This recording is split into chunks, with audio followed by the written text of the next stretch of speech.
I want to speak a little bit to their relevance for psychotherapy and mental health treatment. And I think one thing that really strikes me is just how both of these books offer language to help clients understand the nuances and complexity of how they're experiencing their relationship with God or the sacred.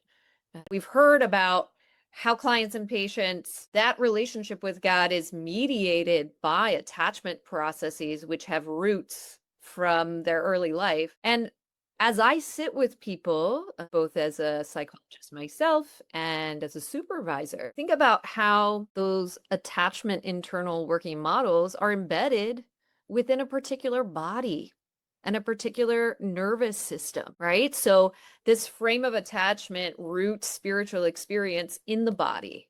It's going to be impacted by our window of tolerance, our emotion regulation capacity, and so forth. I'm always, I guess I shouldn't be surprised at this point, but I'm always moved and saddened in working with people who've experienced complex trauma, sometimes trauma perpetrated by religious context, how often the conclusion they come to is that God has abandoned them. And yes, that's how it experientially feels. But if you think about when any of us is living in a state of overwhelm or dissociation, when fight or flight or freeze is our set point, it's really going to be deeply challenging to feel close to anyone, right? Especially a relationship with God who we can't see and who is less tangible. And that can be a really helpful perspective, validating the complexity of folks that are experiencing the complexities and struggles that both books